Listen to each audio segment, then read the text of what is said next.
안녕하세요. 이제 어린이집 다니는 아이 하나를 둔 30대 여성입니다. 친정어머니의 도움을 받아 아이 키워가며 장사해서 돈 벌고 그렇게 살아요. 결혼 전에는 애는 엄마가 키우는 게 맞다고, 왜 친정어머니고 시어머니고 힘들게 하는지 모르겠다 생각했었는데, 살아보니까 그게 그렇게 마음먹은 대로 안 되네요. 그러니까 사람이 겪어보기 전에 함부로 말을 하는 게 아닌가 봐요.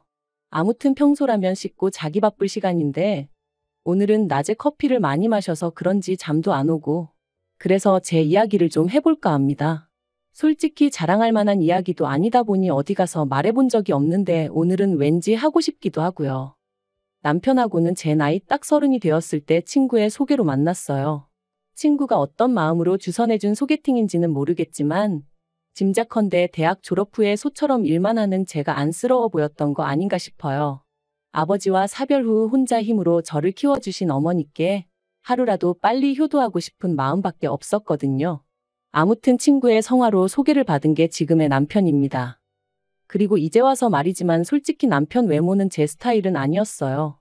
키도 저랑 비슷하고 배도 나오고 나이는 저보다 겨우 1살 많았는데 저희 친정오빠보다도 나이가 많아 보였으니까요. 그래서 처음엔 친구가 나를 뭘로 보고 이런 남자를 소개시켜줬나 싶었을 만큼 기분이 별로였어요. 하지만 대화를 좀 나눠보니까 그래도 사람이 진지하면서도 위트도 있고 무엇보다 자신만만하더라고요. 자기가 서울에 자기 아파트도 하나 있고 대기업은 아니지만 정년보장이 되는 거나 마찬가지인 직장도 다니고 있다면서, 그리고 저더러 속물이라는 사람들도 분명 있겠지만 그런 이야기를 듣고 있으니 사람이 좀 달리 보이는 거예요. 외모가 밥 먹여주나 뭐 그런 생각도 들고, 그래서 남편이 한 번 더 만나보자는데 그러자 했어요. 그리고 그런 만남이 몇 차례 더 이어지는 동안 남편은 늘 저를 데리러 오고 데려다 주었습니다. 따지고 보면 먼 거리도 아니었는데 그렇게 해야 자기 마음이 편하다면서 말이죠. 그래서 남편이 정식으로 사귀고 싶다고 했을 때도 왠지 미안한 마음도 들고 그래서 제대로 싫다 소리를 못했네요. 한마디로 어영부영 사귀게 된 거죠. 그리고 정신 차려보니까 결혼까지 약속한 상황이었고요. 변명 같고 한심하게 들리겠지만 지금도 그때를 생각하면 꼭 뭐에 홀렸던 것 같다니까요. 상견례가 있기 전에 시댁에 인사를 드리러 갔을 때 처음으로 어머님 아버님과 저랑 동갑이라는 남편과는 연년생인 신우까지 만났습니다. 어머님 아버님은 평범하신 분들이셨어요. 오느라 고생했다 그런 따뜻한 한마디는 없었지만 그렇다고 딱히 저를 박하게 대하신 것도 없었거든요.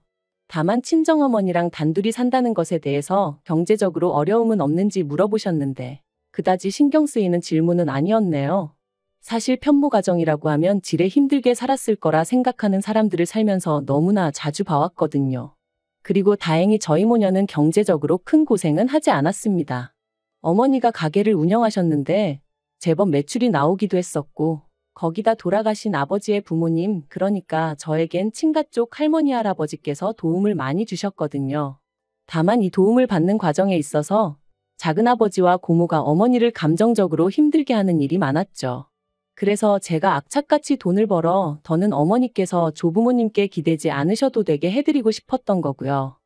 그리고 시부모님 이야기가 나왔으니 신우 이야기도 조금 해보자면, 앞서 말씀드린 대로 저와 동갑인 신우는 남편과는 아주 다른 사람이었습니다.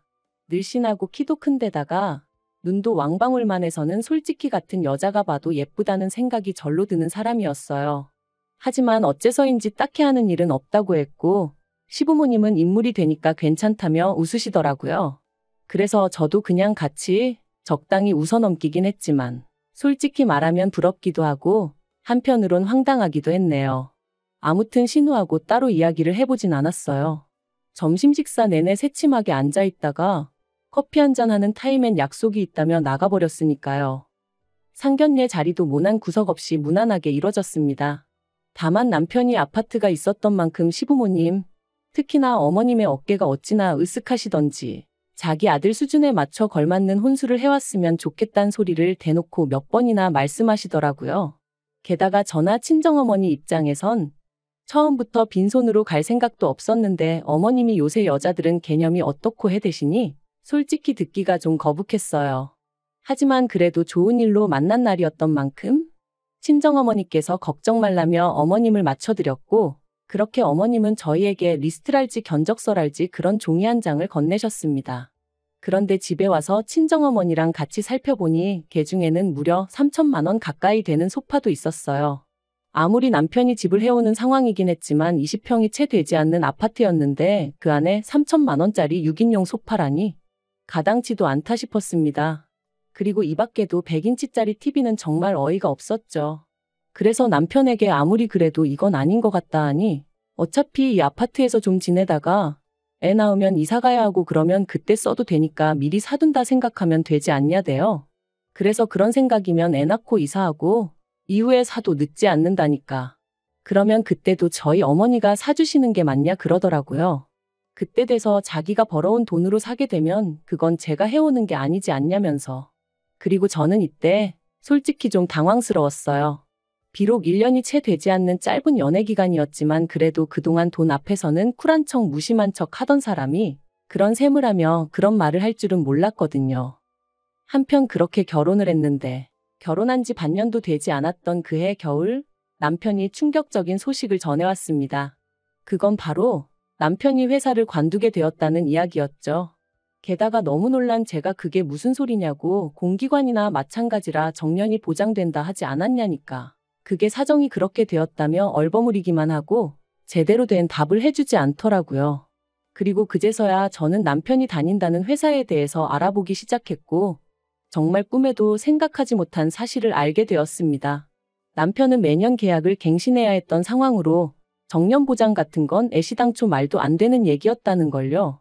뿐만 아니라 어떻게 이런 터무니없는 거짓말을 한 거냐고 남편에게 따졌더니 남편이 한다는 말은 더 가관이었어요. 저한테 잘 보이고 싶은 마음에 해버린 선의의 거짓말이었다면서 저는 뭐 살면서 거짓말 한 적이 한 번도 없냐고 따져댔거든요. 남편에게 너무나 큰 배신감을 느꼈고 실망감이 이만저만이 아니었습니다. 그래서 저는 며칠의 고민 끝에 이 관계를 끝내겠다는 결심을 내렸죠. 하지만 운명의 장난이라고 해야 할지 남편에게 이혼 통보를 하려던 바로 그날 저는 제가 임신을 했다는 걸 알게 됐네요. 남편 일로 받게 된 스트레스 때문인지 컨디션이 영 좋지 않아 병원에 가려니까 회사 동료가 혹시 모르니 임신 테스트부터 해보라며 조언을 해줬거든요. 불타는 신혼이지 않냐면서 말이죠. 그리고 설마 싶었던 검사 결과는 2줄이었어요. 솔직히 지금도 아이에게 미안한 말이지만 그때 임신 소식을 확인하곤 기쁨보다는 당혹스러움이 컸습니다. 이혼을 결심한 마당의 아이라니 말 그대로 눈앞이 깜깜해진 기분이었죠. 결국 아이도 있고 남편도 남편대로 뒤늦게나마 미안하다 해오면서 이혼 이야기는 흐지부지 되었어요. 그리고 이후로는 출산 직전까지 일하고 첫돌까지 제 손으로 직접 아이를 키웠습니다. 그런데 육아휴직 끝나고 회사에 복귀했더니 제 자리는 이미 다른 사람이 차지하고 있었고 저는 터무니없는 곳으로 발령이 나대요. 너무 황당해서 이게 어떻게 된 일이냐고 나한테 왜 이러냐며 대표를 찾아가 따져도 봤지만 소용이 없었고요. 회사 일이라는 게 그때그때 상황에 따라 팀도 바뀔 수 있고 하던 일을 넘겨받을 수도 넘겨줘야 할 때도 있는 거라며 오히려 저를 아마추어 취급을 해대더라니까요. 그리고 결국 저는 그런 핍박을 3개월 정도 겪다가 회사에서 나왔습니다. 회사에선 실업급여는 탈 수 있게 도와주겠다며 저를 회유했고 저도 더는 체력적으로나 심리적으로 버틸 자신이 없었거든요. 하지만 회사를 관두면 나아질 줄 알았던 제 상황은 오히려 점점 더 나빠져만 갔습니다. 남들은 눈에 넣어도 아프지 않을 아이라고 표현하던데 저는 아이를 보고 있으면 어찌나 불안해지던지 그때의 저를 생각하면 정말 반쯤은 정신이 나가 있었던 것 같기도 해요. 그리고 결국 그런 제 꼴을 보다 못한 친정어머니께서 그러지 말고 저더러 어머님한테 한번 부탁을 해보라셨습니다. 당시 친정어머니는 가게 운영으로 외손자인 저희 아이를 봐줄 겨를이 없으셨지만 어머님은 이따금씩 취미생활로 장구를 치러 가시는 것 말고는 크게 바쁜 일이 없으셨거든요. 그러니 그런 어머님께 아이를 맡기고 저더러 무슨 일이라도 해보라는 말씀이셨죠. 하지만 사실 친정어머니께는 진작 말씀드리지 않아서 그렇지 저라고 왜 그 생각을 안 해봤겠어요. 회사를 관두는 건 정말 내키지 않아서 아닌 게 아니라 몇 번이나 부탁드려봤었는걸요. 매달리다시피 사정도 해봤고요. 그런데 어머님은 다 늙어서 내가 왜 그런 고생을 해야 하냐 하며 거절하셨습니다. 애는 엄마가 직접 키워야 한다면서 말이죠. 그리고 이 모든 상황을 알게 되신 친정어머니께서는 그럼 당신이 아이를 봐주겠다 하셨습니다. 다만 장사 잘 되는 가게를 정리하긴 아까우니 저더러 가게에 나가서 당신 대신 일을 하라셨죠. 친정어머니가 어떻게든 저를 도와주고자 하신 말씀인 걸 알았기에 알겠다 했습니다. 그런데 그때는 이 결정이 제 인생에 두고두고 영향을 끼치게 될 줄은 정말 몰랐네요. 얼떨결에 도맡게 된 가게 일은 생각보다 제 적성에 잘 맞았고 저는 회사 생활에서는 느끼지 못했던 자유와 성취감을 느낄 수 있었어요. 그리고 1년 정도 지났을 땐 친정어머니가 저에게 전적으로 맡겨주셨기 때문에 여러 가지 시스템을 도입해 볼 수 있었고 그러면서 수익은 더 좋아졌죠. 그러자 아이를 친정에 맡기고 겉으로 돈다며 못마땅해하던 어머님도 더는 싫은 소리를 하지 않으셨습니다. 그도 그럴 것이 그렇게 번 돈으로 어머님한테도 잘해드렸거든요. 솔직히 아이 봐달라는 부탁을 매몰차게 거절하셨던 걸 생각하면 그러고 싶은 마음이 싹 사라지기도 여러 번이었지만 어쨌든 결과적으로는 일이 잘 풀렸으니 과거는 묻어두려는 마음이었어요. 그리고 그렇게 가게를 운영한 지 3년째 되던 해 저는 정식으로 친정어머니에게서 가게를 인수하기로 마음을 먹었습니다. 친정어머니에게는 평생 일구신 자산이나 다름이 없었고 그걸 제가 시쳇말로 날로 받고 싶지는 않았거든요. 그래서 최대한 시세에 가깝게 값을 치르겠다는 생각에 남편에게 대출 이야기를 꺼냈는데 남편이 정말 심하다 싶을 정도로 짜증을 내면서 무조건 안 된다고 하는 거예요. 기다리다 보면 어차피 저희 어머니 돌아가실 거고 그러면 자연히 제 거 될 건데 그걸 무슨 돈을 치르냐 하면서 말이죠. 그리고 그 말에 마음이 팍 상해버린 제가 무슨 말을 그렇게 하냐고 따지니 남편이 또다시 목소리를 높이며 아파트 담보로 대출받아서 친정으로 자기 돈을 빼돌리려는 심산이냐 어쩌냐 하는데 정말 기도 안 차더라고요. 그리고 다짜고짜 큰 소리를 내는 남편을 보고 있으니 갑자기 남편이 회사에서 잘렸던 그날이 떠오르면서 뭔가 쎄한 기분이 들었던 거죠. 그래서 저도 지금 돌이켜보면 어쩌다 그런 생각까지 하게 된 건지 모르겠는데 등기부등본을 떼서 아파트 명의를 확인해 봤어요. 그리고 그 명의는 충격적이게도 남편이 아닌 어머님 이름으로 되어 있었습니다. 아파트를 담보로 대출도 있는 대로 받아진 상황이었고요. 저는 남편에게 등기부등본을 집어던지며 설명해보라 소리를 질렀습니다. 그러자 남편은 놀라거나 미안해하는 대신 저더러 이제 남편 뒷조사까지 하냐며 악을 썼죠. 그리고 그때부터 정말 소위 진흙탕 싸움이 따로 없었습니다. 남편은 저더러 집 명의가 누구로 되어 있는 게 무슨 상관이냐, 그렇다고 네가 집세를 한번 내기를 했냐 뭐 했냐 해댔고 그렇다고 대출을 저더러 갚으라고 한 것도 아닌데 뭐가 문제냐며 저를 이상한 사람으로 몰아갔거든요. 하지만 저는 다른 걸 떠나서 남편이 또 저를 속였다는 사실이 너무나 충격적이었습니다.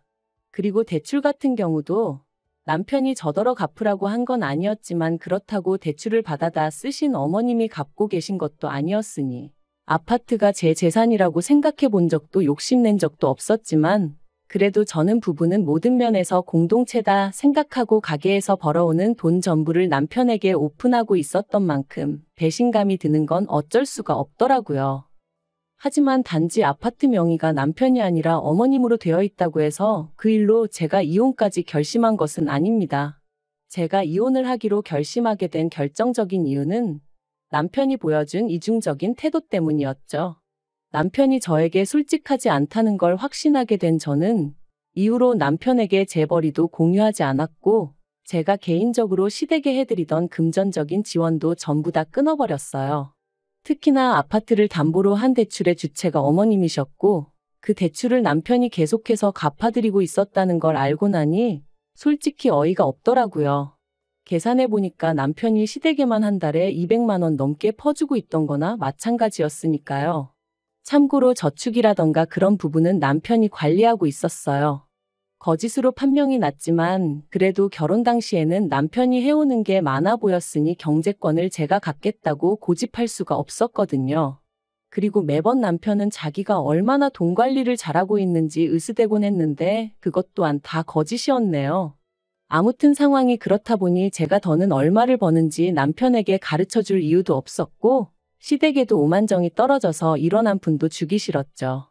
그런데 이걸 가지고 남편이 말 그대로 생난리를 쳤습니다. 저더러 자기 돈 보고 결혼한 거냐며 속물이니 어쩌니. 저 같은 여자들이 시부모 아프면 요양원에 갖다 버리고 남편 두고 바람피고 그런다면서요. 말 같지도 않아서 상대도 안 해줬네요. 이후로는 정말 애 때문에 산다는 게 이런 건가 싶을 정도로 서로 무시하면서 지냈고요. 그러다 작년 여름이었어요. 남편이 얘기 좀 하자며 저를 잡더니 어이없는 이야기를 꺼냈습니다. 성형수술 부작용으로 고통받는 어머님을 위해서 저더러 3천만 원만 보태라는 거였죠. 황당해서 그걸 내가 왜 하고 물었습니다. 말이 나와서 말이지만 아무리 공짜라고 해도 그렇지. 그 연세에 멀쩡한 턱을 왜 건드냐고요. 그리고 병원에서는 돈 내고 수술받은 환자가 아니니 자기들이 환부를 해줄 일도 아니라며 완전히 배째라는 식으로 나왔어요. 참고로 제가 아파트 명의 문제로 남편이나 어머님한테 정이 있는 대로 떨어진 상황이긴 했지만 그래도 딸이라고 하나 있는 신우는 막말로 지엄마가 어떻게 되건 말건 관심도 없길래 제가 병원에 쫓아가 따져봐주기도 하고 그랬어요. 아무튼 저는 나름대로 할 도리는 했다고 생각했는데 남편이 난데없이 어머님 얼굴을 뭐 재건수를 해야 하네 어쩌네 하면서 돈을 내놓으라 하니 기도 안 차더라니까요. 제가 그런 남편더러 바랄 걸 바라라고 꿈도 야무지다 했습니다. 여태껏 나 몰래 당신이랑 어머님이랑 알아서 잘해오지 않았냐고 앞으로도 둘이서 잘해보라는 말과 함께요. 그랬더니 남편이 너는 그때 이후로 며느리 도리도 하나 안 하지 않았냐면서 그래도 내가 왜 아무 말도 안 했는 줄 아냐.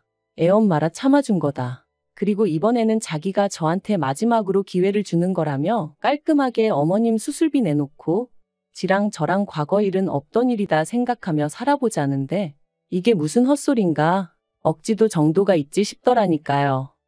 저는 내가 이혼을 하면 이혼을 했지 어머님 수술비는 못 대드린다 했습니다. 그리고 그 잘난 아파트로 대출받아 쓰지 양아치냐고 왜 남의 돈을 탐내냐고 했죠.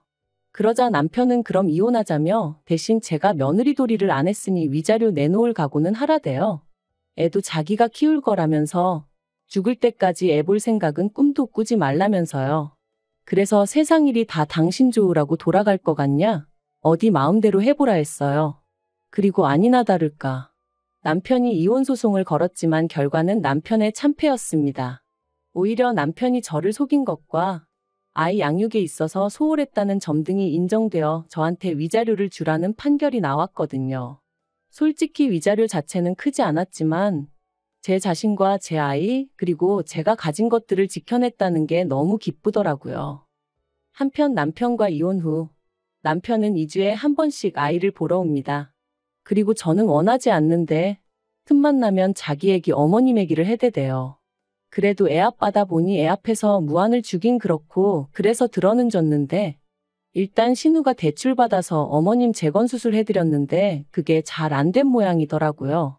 그리고 남편은 뭐 저 떠보려고 하는 소린지 뭔진 몰라도 걸핏하면 저랑 이혼하고서 어머님한테 크게 혼났다며 제가 자기를 용서해주면 자기는 모든 과거는 묻어두고 살 자신이 있다나 어떻다나 헛소리를 해댔죠. 그래서 이번 주부터는 주말에 아이인계는 친정어머니한테 부탁드리고 저는 빠져있으려고 합니다. 헛소리 들어주는 것도 하루 이틀이지. 돈이라도 내고 떠들던가. 진짜 꼴보기 싫은 사람이 쓸데없는 이야기를 계속해대니 죽을 맛이더라니까요. 아무튼 어머님 수술이 잘못됐다는데도 남편 얼굴이 수척해졌는데도 별 생각이 안 드는 거 보면 정말 이제 남보다도 못한 사이가 되었나 봐요. 차라리 생판 모르는 남이 굶는다고 하면 그게 더 안쓰러울 지경이라니까요. 아무튼 지금은 친정어머니랑 같이 살면서 가게 일하고 애 키우고 이렇게 사는 게 좋네요. 한때는 애 아빠 없이 어떻게 애를 키우나? 어머니는 사별 나는 이혼. 말하기 좋아하는 사람들이 얼마나 뒤에서 떠들어댈까 그런 걱정도 들었는데 지금 생각해보면 참 쓸데없는 기우였어요. 남들이 보는 시선이 어떻건 간에 지금의 행복이 계속해서 이어질 수 있도록 제 자리에서 하루하루 최선을 다해 살아가려고 합니다.